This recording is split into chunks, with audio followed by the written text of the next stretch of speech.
Introducing Rabbi Zeff, 10 o'clock sharp on a Wednesday morning at the Friday Shkollel as we zoom along with another week and a new topic from our Zeff. Please introduce it. Hi, everybody. So we are now entering into a new phase in terms of the Jewish calendar. We're about to have the month of Tammuz in a little while, and the Shiva Sar Tammuz, the fast day of the 17th Tammuz, which then leads up ultimately into Tisha B'Av, the 9th of Av, in which we commemorate tragedies throughout Jewish history. So I know this is sort of a negative topic, but the good news lurking behind the bad news of this whole period of the 3 weeks culminating in the 9th of Av is that we have a tradition which is recorded in the Talmud Yerushalmi, Masechet Brachot, that the Mashiach is born on Tisha B'Av, will be born on Tisha B'Av. So I'd like to do, it's going to take us a couple of weeks to cover this thoroughly, is to do a very thorough examination of the whole topic of Jewish messianism. And among the issues that we'll be discussing are what is the source in Tanach for the idea of Mashiach? What will the messianic period look like? How will we be able to identify who the Mashiach is? And we'll also cover, and I'll probably say this towards the end, can there be such an idea as a dead Mashiach? Now, of course, what I mean by that is not that the Mashiach will be actively dead and serving as Mashiach. That would be a real trick. But a slightly less, though, very impressive trick would be, could the Mashiach be somebody who's already dead? Now, I mention this, of course, as some of you may already be anticipating, the discussion whether or not the Lubavitcher Rebbe could be Mashiach, but presumably he died a few years ago. And so, as many billboards say in Israel and in other contexts, the Mashiach Tzidkenu calling the Hamelech HaMashiach, calling the Lubavitcher Rebbe the King Messiah. Is there any basis in Torah for such an idea that the Mashiach could be somebody who is no longer alive? Okay, so that'll be part of our discussion as well. This is going to take, like I said, yes, Bruce. I thought you might be discussing, are there more than one in terms of Mashiach ben Yosef, Mashiach ben David? Yes, that's a good question. And since you just inspired me, we can include that as part of our discussion as well. So this will take about 6 months. Until Mashiach. Well, it's not 6 months. Tisha B'Av is coming up. Right. Very soon. Okay. But according to him, Mashiach might have come already. You mean according to Bruce, or according to the idea of the Lubavitcher Rebbe is the Mashiach? Yeah. The latter. Yes. Yeah. Okay. So let's save that till we get there. Okay. Now, the first thing I want to do is address the issue of the source within Tanakh for the idea of Mashiach. Now, the truth of the matter is that within the Chumash itself, it's a little subtle. So I hope everybody was able to download successfully the source sheets. For those who are listening on YouTube, so there will be a link that'll be posted on YouTube that you'll be able to download the source sheets. Let's take a look at the things that are so important are now, you just, as you said, they're so subtle. I mean, yeah, should they be blatant? Right. That's a good question. Sometimes things that are, just like you said, are really front and center. Take the Rambam's 13 articles of faith. Happens to be Mashiach is one of them, and resurrection of the dead is the 13th of the. Not so easy to find where in the Torah, for sure, those things which the Rambam considers to be the bedrock of Jewish belief are mentioned. So that's a very good question. And why is it the Torah doesn't more frontally address these things is something that some of the commentators discuss, and perhaps we'll discuss that as we go along. In any case, let's take a look at the passage in the book of Dvarim, which describes something which will be in the future. Very good news. What's that good news? So the Torah says the following: V'shavta ad Hashem Elokecha. In the future, you're going to return to the Lord your God. V'shamata b'kolo. You will listen to his voice. Kechol asher anochi mitzavcha hayom.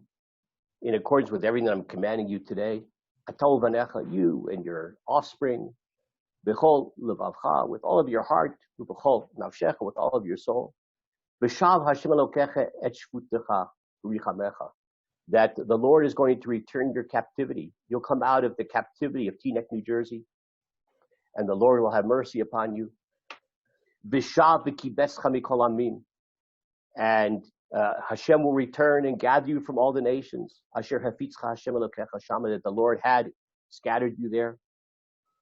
Im ihyeh nidachacha b'ktzei hashamayim, even if your remnants, your scattered ones, be at the very edge of the heavens, even some unimaginable place like London. Misham yikabetzcha Hashem Elokecha, from there the Lord will gather you. Umisham yikachecha, from there He will take you. Ve'yaviach Hashem Elokecha la'aretz, and God is going to bring you to the land. Asher yashu avotecha, that your forefathers inherited. V'yushta, and you will inherit it. Ve'tivcha v'hir b'chamei avotecha, and He will do good to you and multiply you more than your forefathers. Now, I want to focus on that last expression there, ve'hetivcha, and He's going to cause you good, v'hir b'cha, and He's going to multiply you, me'avotecha, from your forefathers. What does that mean? More than your forefathers. So take a look at how the Talmud Yerushalmi understands that last pasuk there. V'hir b'cha me'avotecha, that God is going to multiply you and do good to you more than your forefathers. Avotecha, your forefathers, af al pi shenigalu chazru v'nishtabdu. So your forefathers also experienced periods of redemption. We were redeemed from Egypt. We were redeemed from Babylonian exile. But what happened? Chazru v'nishtabdu. There were subsequent enslavements subsequent to the redemption. We were redeemed from Egypt, but then we were in Babylonian exile. We were redeemed from Babylonian exile, but then now we're in the exile of Rome. In the way Jewish theology has traditionally considered it, our current state of exile, if you think there is a current state of exile, like some people think that that's over and the state of Israel is now, we've ushered in the messianic period, without going into that right now, that we're a continuation of the period after the destruction of the Second Temple by the Romans. So even there were periods of redemption, but they were followed by exile. But when the Torah says that God is going to be good to us in a way which is unprecedented, which our forefathers didn't accept, that's what the Torah says. God is going to do good to you in a way which your forefathers didn't experience, because they experienced exile after redemption. But what's going to happen? Vatem, but you, once you are redeemed, you're no longer going to be enslaved. So our oral Torah sees in that last verse there in Devarim, there in chapter 30 of Devarim, a reference to a period of redemption that will not be followed by exile. Well, what is that? That's the messianic period. When we use the term messianic period, we're referring to not something which comes to an end and then is followed by some kind of tragic period of the normal history of the Jewish people, which has terrible ups and downs, but an ultimate period of redemption, which is not followed by any exile, messianic period. So that's alluded to in that passage from Devarim. Why can't it be just between? Why can't it be between the last exile, like now, which will lead in 1,000 years or tomorrow, whenever it is, to the messianic period? I don't think I understood the question. Help me out. Try me again. You're saying that this reference to Me'avotenu means the messianic period. I'm saying there's a period between the last exile and the messianic period. Is there something between? Well, put it this way.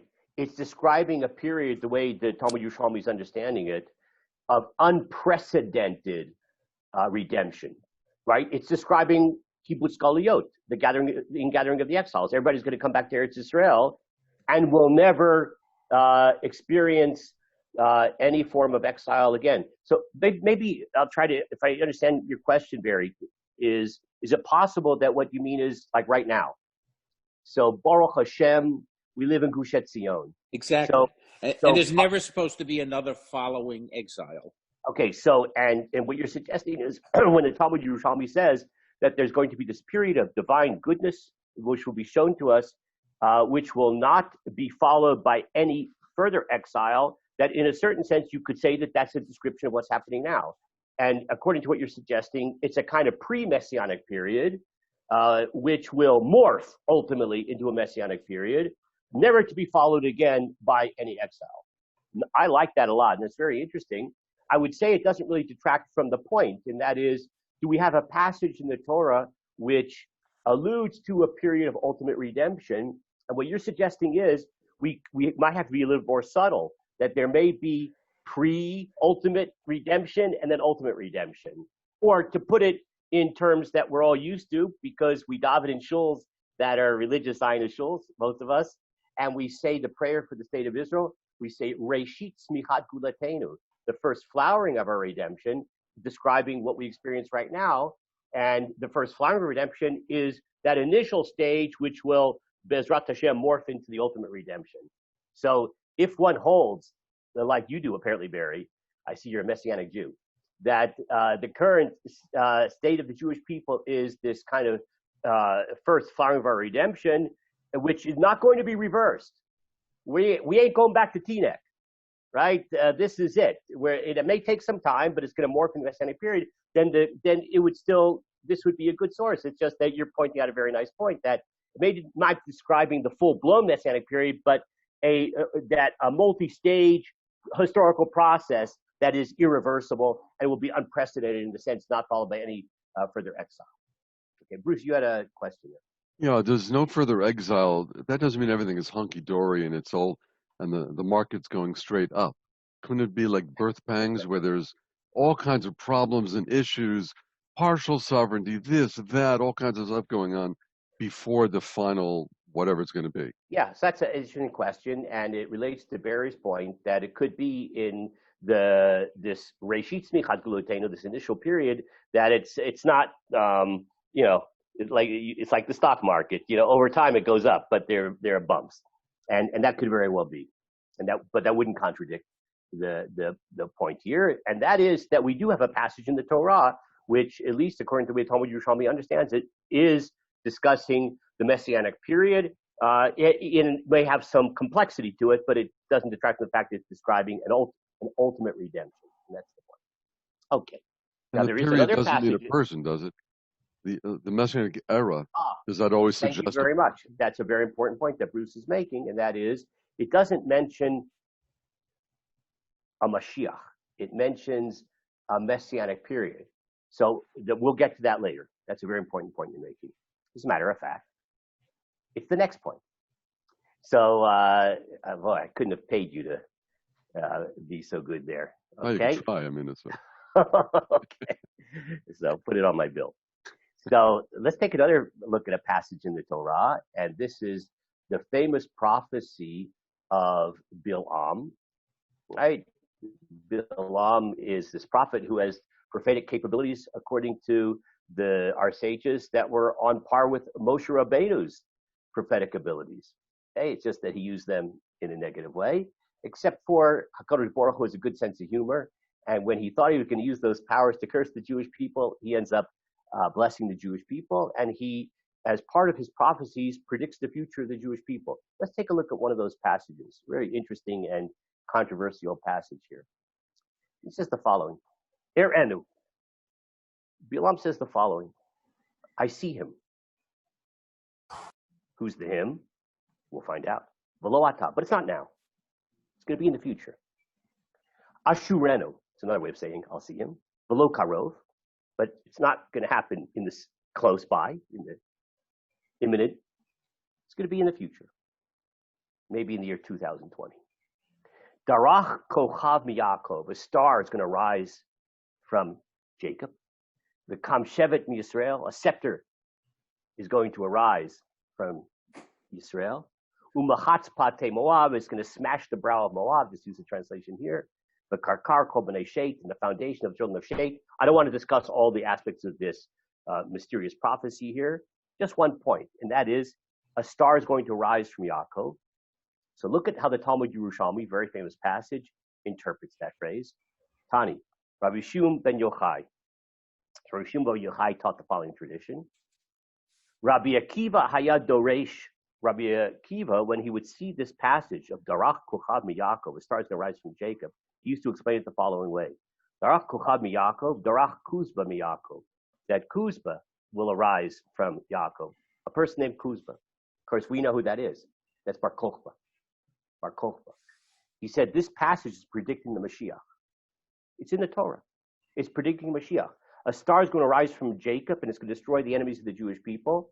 And Rabbi Akiva famously said that long ago prophecy is being fulfilled in his lifetime through the person of Bar Kokhba.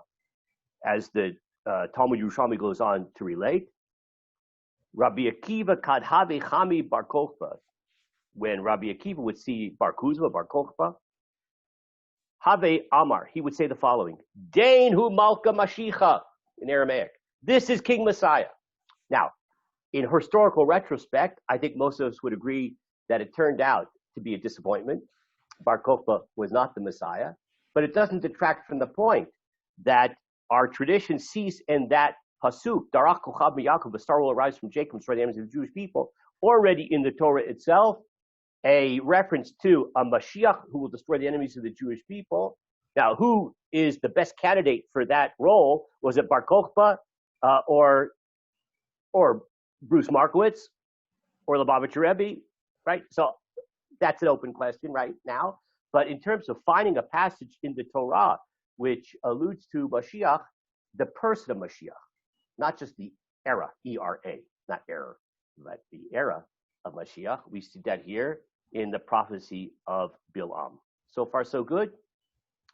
Now, that's in terms of Chumash itself. It's alluded to through the lenses of the Torah Sheba'al Peh. It's more clear. Where you don't need any subtlety is when you get to the Nevi'im, when you get to the prophets. There, the description of Mashiach in the Messianic era is very, very explicit. And what I want to do is take just one of those many, many passages which describe the Messianic era, this time from the prophet Micha, prophet Micah, and I just want to go through it quickly in English. And as we go through it, I want you to try to sort of categorize what are the features of the Messianic era. What do we have to look forward to? Now, that's also related to the question of how do we know that we're in the Messianic period, or how do we know that someone who claims to be Mashiach is the Mashiach? Well, we have very explicit prophecies that describe what it'll be like when the Mashiach comes, and we could make like a checklist. So does living in Efrat in the year 2020, has it fulfilled these different descriptions? Or somebody who says, I am the Mashiach, and look what I've accomplished. Well, does it fit these descriptions that are described here? Of course, by the way, we haven't even mentioned this, because I've mentioned Jewish messianic pretenders like Bruce or others, but also in terms of Christianity. Obviously, it made a claim that Jesus was the Messiah, so we would ask similar questions in regards to the legitimacy of that claim in Christianity. Let's see what the prophet Micha said. Assuredly, because of you, Zion shall be plowed as a field, and Jerusalem shall become heaps of ruins, and the Temple Mount a shrine in the woods. So the Beit HaMikdash is destroyed. Okay, fine. In the days to come, now we get to the good news. The mount of the Lord's house shall stand firm above the mountains, and it shall tower above the hills. So first thing, what very important component typifies the Messianic period? What's going to happen? Help me out. Right. So I think, so the Beit HaMikdash will be rebuilt. Okay, so far so good. The people shall gaze on it with joy, and the many nations shall go and shall say, come, let us go up to the mountain of the Lord, to the house of the God of Jacob, that he may instruct us in his ways, and that may we walk in his paths. For instruction shall come forth from Zion, and the word of the Lord from Jerusalem. I hope that sounds familiar. Right? That's right there. Okay? Here's a second component of Messianic era. What's going to happen? Can I get any help out there from the digital universe? What else is going to typify the Messianic era? This second point here. You have to unmute yourself to be heard. I'm sorry? People from all over the world will come to Jerusalem to learn. Yeah. God. There's going to be a universal recognition of God, of this unique role of Jerusalem, the Beit HaMikdash, in terms of the abode of the divine presence and the communication of God's will and wisdom through the world is all going to come from Zion, from Yerushalayim. Okay. It's very interesting. When we sing Ki Mitzion Tetzei Torah, that Torah will come out of Jerusalem from Zion. I think we always assume that refers to us, right? That the word will come from Jerusalem for the Jewish people, but it's very clear when you look at the context, it means universally, right? That the message of the Torah will be a universal message, and it will be for the whole world. The whole world will accept that. Let's go on. Thus he will judge among the many peoples and arbitrate for the multitude of nations, that the whole world will follow the instruction for justice and morality that will come from the universal message of the Torah from Jerusalem, however distant. And here's another super famous verse. And they shall beat their swords into plowshares and their spears into pruning hooks. Nation shall not lift up sword against nation. They shall never again know war. Right? I assume that sounds familiar to most of you. So now we have another component of the Messianic era. It will be typified by being a period of, I need a word that starts with a P or a shin. Right? Peace. Oh, peace. It'll be a period of peace. And, what are we going to do if there's a period of peace? Be boring. No. Every man shall sit under his grapevine or fig tree with no one to disturb him, learning through Zoom from the Efrat Kolel. The whole world is going to be sitting under their vine and fig tree, connected to the Efrat Kolel, soaking in the word of God coming from right south of Jerusalem. For it was the Lord of hosts who spoke. Though all the peoples walk each in the name of its gods, we will walk in the name of the Lord our God forever and ever. In that day, declares the Lord, I will assemble the lame sheep and will gather the outcast. And those I have treated harshly, I will turn the lame into a remnant and the expelled into a populous nation. New component, very important. What's that a description of?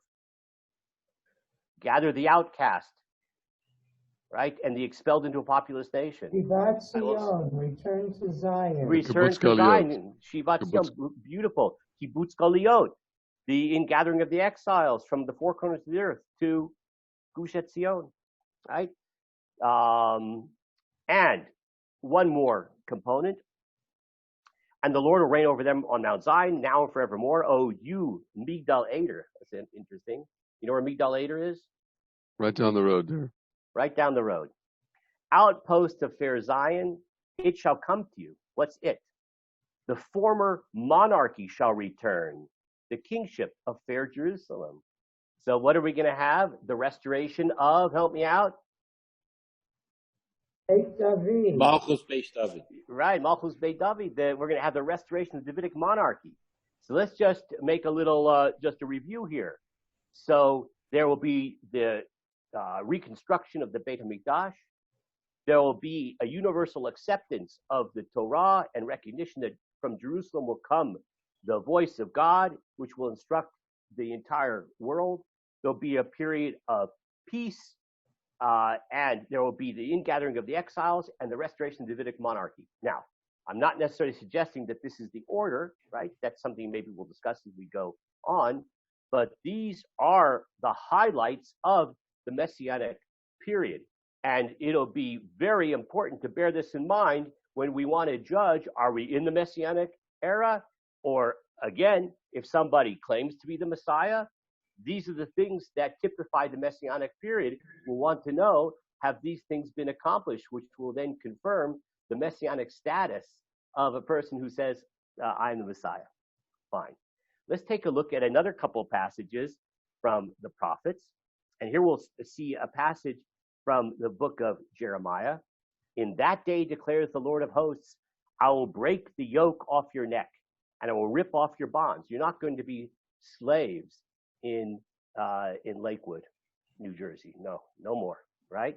You're going to be free. Strangers shall no longer make slaves of them. Instead, they will serve the Lord your God and David, the king, whom I will raise up for them. Now, that is a very provocative and interesting passage. That seems to suggest one of two things. I mean, if you take it literally, it sounds like that King David may perhaps be the Mashiach. This may have some relevance to the question of, can someone who already died be the Mashiach? We'll put that aside for now. Or you could perhaps interpret this a little bit more metaphorically and say that the verse in Yirmiyahu and Jeremiah doesn't mean that Hashem is going to resurrect David himself, that he'll be the Messiah, but it's a reference to the Davidic monarchy, a descendant from the tribe of David, from the family of David. By the way, just as an aside, just in case anybody here got any ideas, Bruce probably is not the Messiah and will not be the Messiah, not as a function of any deficiency in his character or piety or wisdom, which all of those certainly are sufficient, but just a technical problem. It happens to be that I have some inside information that Bruce is a Kohen. Why? And what we see here is, and it's actually based upon a different pasuk, which Jacob blesses his children.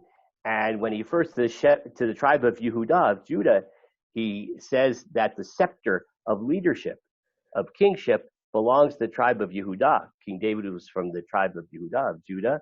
And we have a very strong tradition that all kings of Israel should be at least from the tribe of Judah. And as a Kohen, he ain't from the tribe of Judah. What tribe is he from? Levi. Levi. But Right. I happen to be a Levi too. So I'm not a contender. The first king was from Binyamin. That's 100% That was the one true. that God picked. Yeah, that you're 100% right about that. And by the way, the Ramban points out, Ramban points out that it's a really fascinating Ramban. Maybe we'll discuss it sometime. That that kingship was born in sin. I hate to use the term like that in this context, but he doesn't use that term. But that's what he means. That because it was an illegitimate. Hang on, I'll get you in a second. Because it was an illegitimate request to have a king. God said, "Oh, you know what? I'm going to give you a king, but it's not going to be a real king, and it's not going to last because that is the rightful." We can argue whether the request was illegitimate or legitimate. Yeah, okay, but that's the way the Ramban says you can pick a king. Right. So yeah, for the right reasons. I don't want to get distracted, but that's how the Ramban understands it. So that's why it was it had like a built-in obsolescence in that particular monarchy of Saul. Okay. Yes. See. Couple points. One is you said that it'll be descended from David HaMelech. If this Samation, why don't say it'll be David HaMelech himself? And Okay, second of all, yeah, the Rambam speaks about the Kahanim who, during the Hashmonaim period, who took over the Malchus, and we had sovereignty for a very long time, because, even though they technically shouldn't have, but they did, and we had sovereignty for a long time under the Hashmonaim. Right. So it's two very good questions. So in regards to the first question, that since there'll be a resurrection of the dead, maybe it could be King David. And you're right. Actually, maybe I wasn't clear. I said that's one possible interpretation of that pasuk in Yirmiyahu. It could literally be that it'll be King David. It's possible. And we'll discuss that more later. First could be the Mashiach. Yeah, that David himself could be the Mashiach. Yeah. It's possible. So, or it could mean simply like King David. Okay, it could be. Those are two possible. It's ambiguous. Now, in regards to the second issue, and that is the Malchut of the Hashmonim, the kingdom of the Hasmoneans. So they were actually Kohanim, like Bruce. Which is why. and they were kings. So I just point out that it sounds like that you're aware of this, the way you formulated your question, that not Maimonides, but Nachmanides, Ramban says that it was a terrible sin, that it shouldn't have happened. It was fine that they led the revolt, but as soon as there was a government established, they should have relinquished their leadership and turned it over to the tribe of Yehudah. And he actually goes so far as to say, there's a terrible postscript to that whole story. They were all killed. Yeah, there is no Hashmonaim left. And he says that was the God punishing them. And he says there was a punishment exactly contoured to the crime. What was the crime that the Hashmonaim committed? That it was an illegal usurpation of their role, right? They're from the tribe of Levi. They're Kohanim.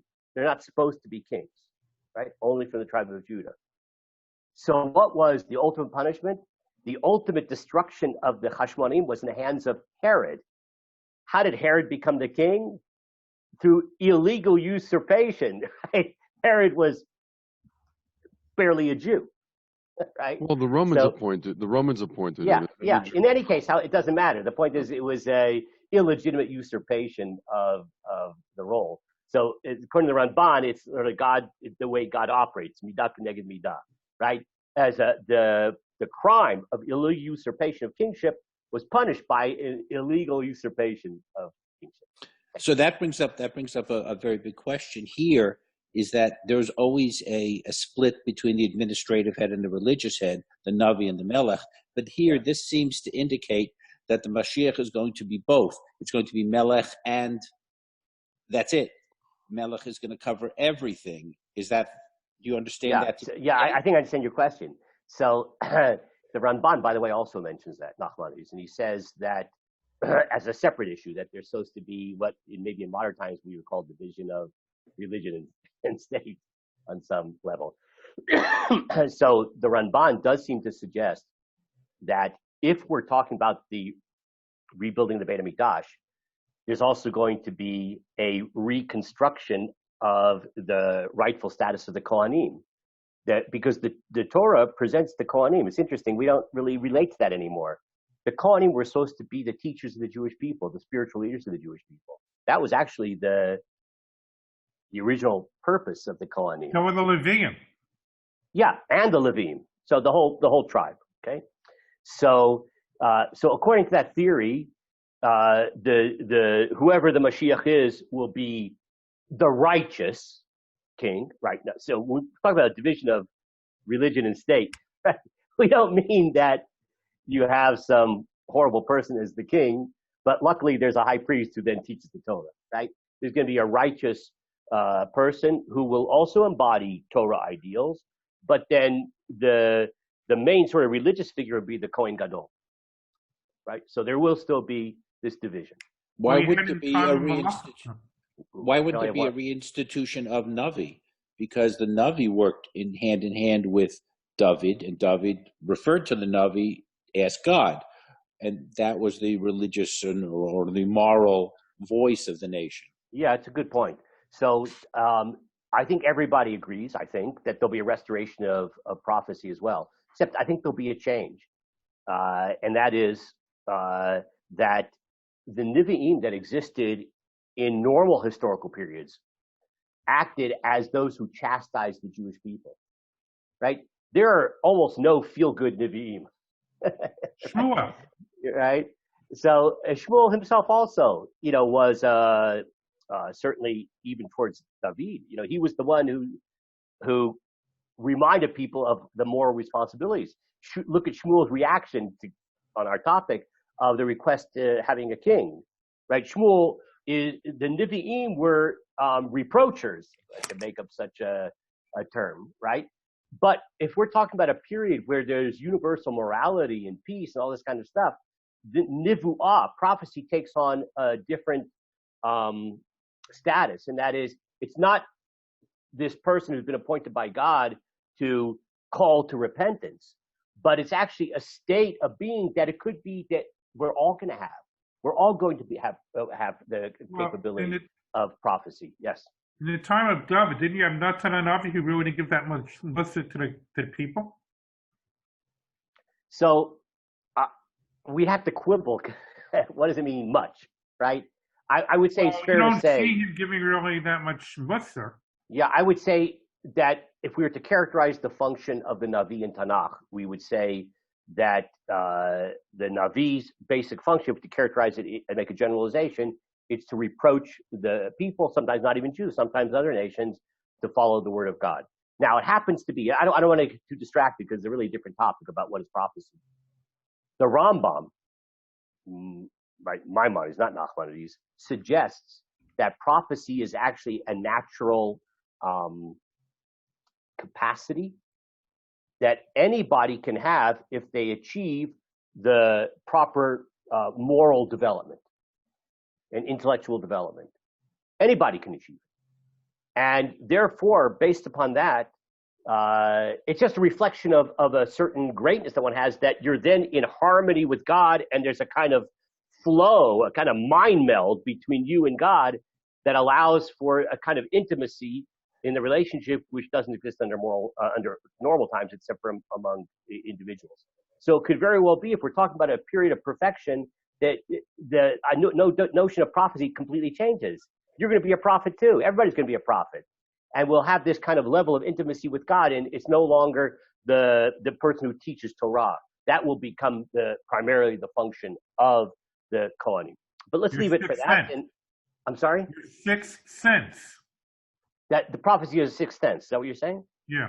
Yeah, it could be. Let's leave it at that. It's a whole other topic that we can discuss another time. I just want to show you one more pasuk from the prophets that discuss Mashiach, and you'll see now that even though in Yirmiyahu it says that God is going to raise up King David himself, it sounds like, but you'll see from Yeshayahu that it's not so clear. Look what he says here.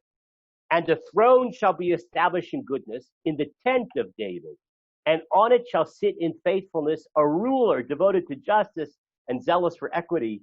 So here you see that even though it again refers to the restoration of the Davidic monarchy, because right, it says a throne in the tent of David, right? So, and a ruler, right? There will be a ruler who will be devoted to justice and zealous for equity, etc. So there it sounds a little more amorphous, right? Not necessarily King David himself, but the tent of David, reigning from that family, and there will be a ruler, whoever it is, who will be from the tribe of Yehudah. By the way, it's important just to note that almost everybody participating in the shiur or listening, in some level, if we just take the criteria of being from the tribe of Yehudah, so most Jews are from the tribe of Yehudah. Right? The only ones that know for sure they're not are Levim and Kohanim. Everybody else is a very good chance from Yehudah for a very simple reason. The northern tribes were dispersed, and the southern tribes, Yehudah and Benjamin. So, and Yehudah is much bigger than Benjamin. Isn't a Cohen Levi today also a suffix? We don't really know. It's sort of a... Okay, so, well, that's a general question, but assuming that you're a real Kohen and I'm a real Levi, I'd like to think I am. So, just pointing out that the pool of candidates is quite large. Now, of course, you're all supposed to be, I suppose, a direct descendant of King David, so that not too many people necessarily have a tradition. The Lubavitch Rebbe did, by the way, that is a direct descendant of, because he was a descendant of Maharal. Maharal had a tradition going of direct lineage going all the way back to King David. Okay. The descendant has always been the male side of the family. Yeah, so tribal affiliation is through the male. Jewish identification is through the female. Okay, now I want to now briefly take a look at another fascinating passage here, but we're going forward in Jewish history because we started in Torah. What does the Torah itself have to say about Mashiach? Then we went to Nach, to Nevi'im, the prophetic writings. We saw what's there, a sampling at least. Now I want to go to our sages, the Talmudic period. And this is going to become the first passage that we see are really fascinating, and adding an element here, which we'll talk more in detail later. Let's take a look at this midrash here. Be'or chaner or. Ezehu or. Sheknes Yisrael mitzapelo. What is the light that the Jewish people are looking forward to? Zeu or shel Mashiach. This is the light of Mashiach. Shene'emar vayar Elokim kitov. God saw that it was good. Melamed shetzafah HaKadosh Baruch Hu b'doro shel Mashiach. This teaches us that Kadosh Baruch Hu was looking ahead to the generation of Mashiach, ub'ma'asav, kodem shinav ha'olam, before the world was created. U'genazol Mashiach, and he took that light and he hid it away from Mashiach. U'ledoro, and for the generation of Mashiach, hachet kisei hakavod shelo, underneath the throne of glory. Let me just explain. You might have heard this idea before. We've got a very big problem. What was created on the first day of creation? Yehi, or light. The only problem is we're very sophisticated scientifically. Our light, well, besides light bulbs, comes from the sun. What day of creation? On what day of creation was the sun created? Fourth day of creation. Fourth day. Yeah. So what was this light? That was on the first day. That's a little weird. So we have a whole bunch of commentaries from our sages that explain it's not a normal light. It's a spiritual light. And that light was hidden away underneath Hashem's throne of glory. Now, we could spend a long time discussing what that means. I just want to focus on this particular text here, that it's a messianic light. It's a light which is saved for a period of spiritual perfection. Okay. Now, the Midrash gets very colorful. So we have this light, and these are all obviously very anthropomorphic messages here, but they're they're for the fun to think about. So you have God sitting on this throne of glory. So God, he looks sort of like Kenny Kodesh, and then you have the throne of glory, and then you have this spiritual light underneath the throne of glory. So what happens? Amar Satan lifnei HaKadosh Baruch Hu. So along comes Satan. Right? Satan's walking along, and he sees God sitting on the throne of glory and this light underneath the throne of glory. Ribono shel olam, master of the universe.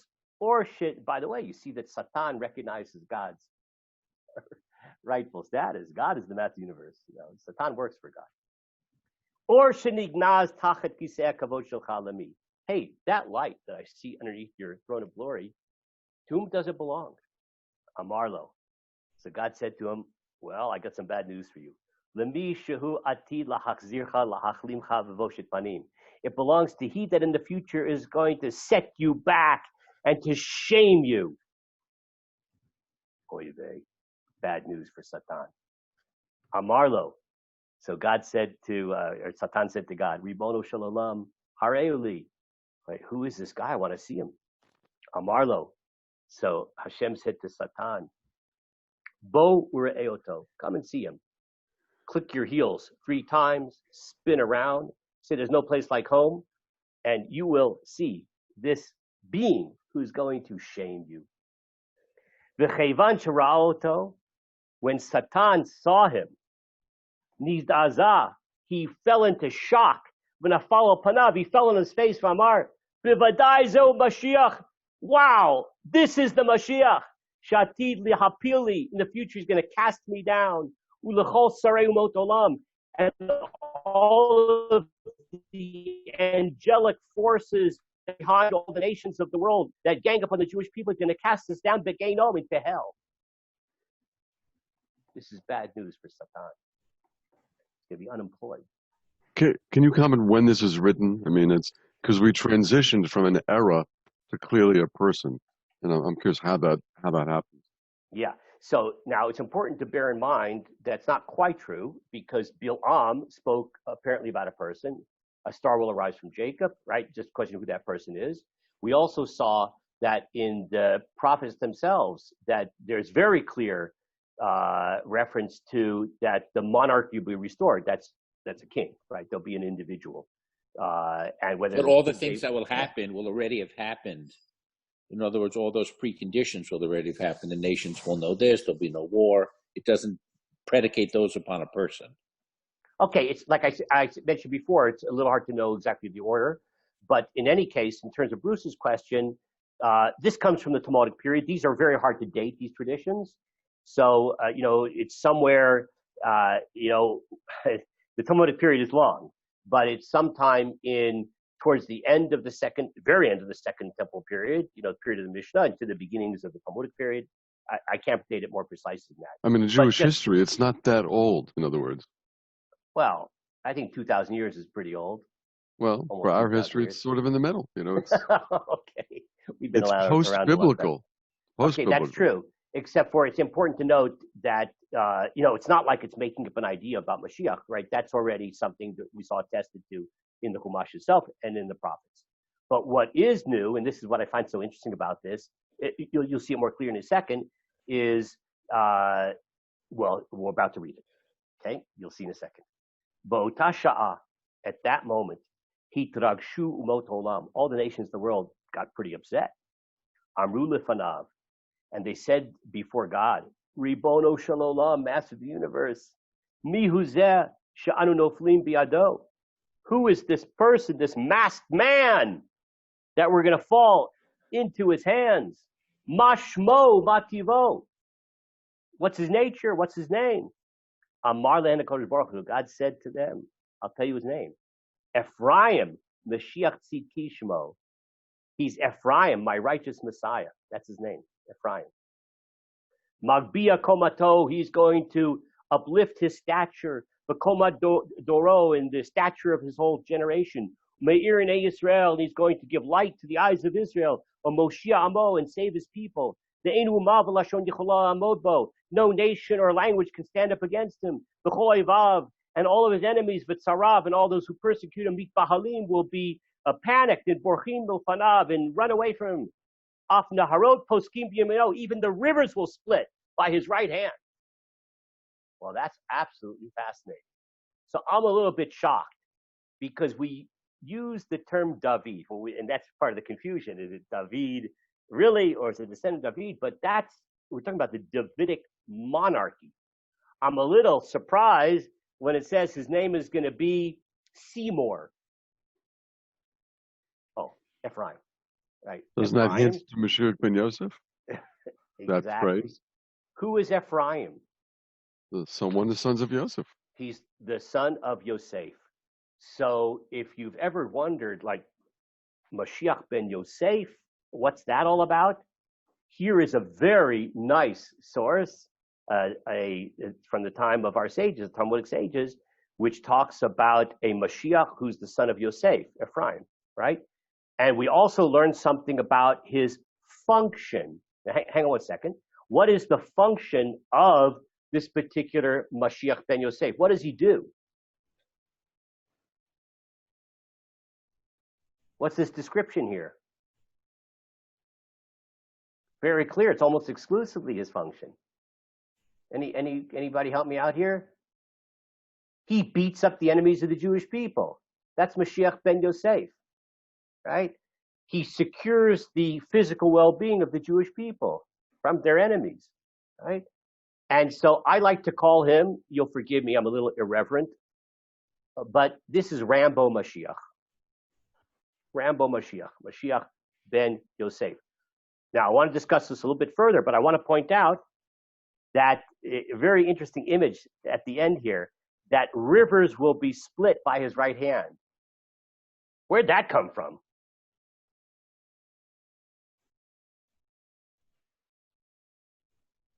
Can anybody think of that as being a theme we find that has to do with redemption? Yosef. Yeah, the splitting of the Red Sea, right? So, and not only that, but we have a tradition, a rabbinic tradition, that said when the Red Sea split, all other bodies of water split too. You know, if someone was taking a bath, all of a sudden the water split. Right? Everywhere the water split. And as a matter of fact, when the Jewish people entered Eretz Israel, which is this image of ultimate redemption is not in the Sinai, wandering around after being slaves. It's entering Eretz Israel. What happened to the Jordan River? Also split. So that's why we find this, the sages using this image again with Mashiach ben Yosef. Now, I just want to briefly discuss this notion of Mashiach ben Yosef. The most unbelievable, profound analysis of this idea that I've ever seen is in a piece that Rav Kook wrote after the death of Theodor Herzl. It's a very controversial essay in which he analyzes the whole notion of, excuse me, of Mashiach ben Yosef. And Rav Kook points out the following. I'm not discussing the whole piece. It's really something worth learning. Rav Kook says the following. If you think about the role of Yosef historically, so within the family structure, you have these sort of two dominant personalities. Among Yaakov's sons, you have the Yehuda camp. Yehuda has this very prominent role. And then you have this guy, Yosef. And one could understand the tensions within the family of Yaakov as tensions between Yehuda and Yosef. Now, what do we know about Yosef? So let's take a look at his career. So we're going to skip towards the latter part of his career, where he goes to Egypt and he's a slave in Potiphar's house. What's amazing is this slave becomes the minister, the manager of a huge estate of Potiphar in Egypt. Very, very capable manager, Yosef. Then Yosef is thrown into prison, right? The whole issue with the wife of Potiphar. What does he become in short time in the prison? The manager. He becomes the manager of the prison, right? So, now there really is a manager of the prison who is out golfing in the Trump golf course. Why should he work when we got Yosef to take care of the prison? Same with Potiphar. It's his estate, but he's also golfing, right? And meanwhile, Yosef takes care of the estate. Then, third stage, he interprets Paro's dreams, and what does he become? The manager of Egypt, which is the world's only superpower.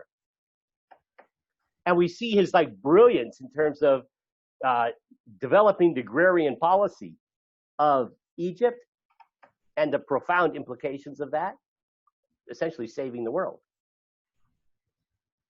Yosef seems to have an incredible, almost supernatural ability to manipulate, to manage things. That's Yosef. Yosef is the personality who knows how to operate in the material world. If he was alive nowadays, Yosef would be the CEO of Microsoft or something like that, right? Yosef knows how to get things done. He knows how to lead and organize and manage. MBA from Harvard and incredibly successful in engaging the material world. That's Yosef. This talent of being able to engage the material world, the Zohar makes a fascinating comment. And it says that the forest is chopped down by that which comes from the forest. A little bit of a cryptic phrase. What do you use to chop down a tree? An axe. What's the axe? It's made out of wood. It's got an iron handle, or not handle, but the blade, right? And it's a stick of wood. That which chops down the forest comes from the forest. The only one who can destroy the material enemies of the Jewish people is he that knows how to fully engage the material world. The personality is going to secure the material security of the Jewish people is he that has this complete mastery of how to engage the material world. That's Yosef.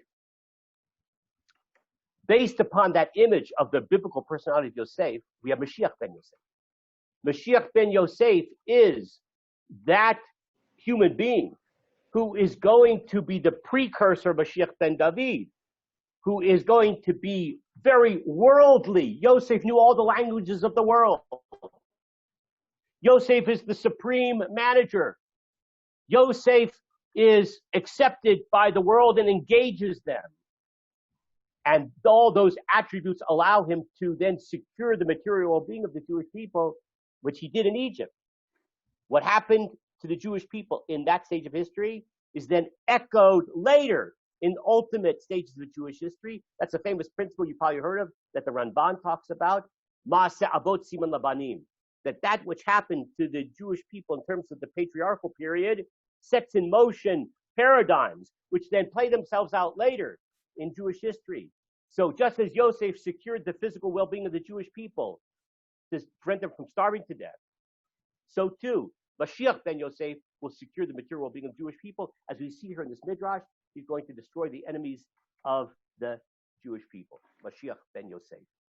Then Mashiach ben David, interestingly enough, represents the next stage, which will be once you have the material well-being of the Jewish people established, you then can have the spiritual well-being of the Jewish people. That's where the Mashiach ben David, that's a later stage. Now, Rav Kook, just as a kind of footnote on this, uses this to understand Theodor Herzl. Now, people misunderstand this essay. They think that Rav Kook called Theodor Herzl Mashiach ben Yosef. He doesn't say that. He says he's a koach of Mashiach ben Yosef. He's a kind of expression of the attribute of Mashiach ben Yosef. But he doesn't go so far as to say that Theodor Herzl himself was Mashiach ben Yosef, but it's a kind of expression of that attribute. And with that, Rav Kook is able to frame the whole endeavor of Zionism. Zionism as a political movement is a kind of expression of Mashiach ben Yosef, whose function is to secure the material well-being of the Jewish people. And for most Zionist theoreticians, that's how they themselves understood it. That their goal, Theodor Herzl saw Zionism as a response to anti-Semitism. He didn't have much of a spiritual vision, right? So Zionism, as it effectively achieves moving the Jewish people out of exile into the state of Israel, establishing statehood, all institutions of state, our ability to defend ourselves against the enemies of the Jewish people, etc. That's all an expression of Mashiach ben Yosef, which is the first stage. It's securing, as we could say, the body of the Jewish people. Once the body is created, the body needs a soul. Just like the creation of Adam, first create the body, then implant the soul. So too, when we are resurrected as a Jewish nation, the Renaissance of the Jewish nation, the body in its secure, healthy form will be created through Zionism, Mashiach ben Yosef, that element, and then followed by Mashiach ben David, which is the implantation of the spiritual component. And I'd like to say, and we'll just end with this sentence, that in a certain way, we are, and it's something Barry, I think, brought up in the beginning, that in a certain sense, we're in a transitory period. Now, not everything is hunky-dory. You got plenty of security problems. But relative to what we were 70 years ago, Baruch Hashem, it's really an amazing period that we live in. And so we're somewhere between the formation of the body and the formation of the soul. And the very fact that people are spending time learning Torah in a serious fashion, in the Efrat Kollel, and those who are benefiting from that around the world through Zoom, so that is contributing to the formation of the Jewish soul implanted in the newly resurrected body of the Jewish people. We will continue with our discussion of Messianism next week. Be'ezrat Hashem. Thank you, Rabbi Zeff. Rabbi Zeff, if Herzl would have been a Levi or a Cohen, would Rav Kook have written this has been the exact same way? Probably, because he didn't say, as people think, that he's Mashiach ben Yosef. Right. It's just that he's an expression of that kind of constructive element. Mm-hmm. Thank you.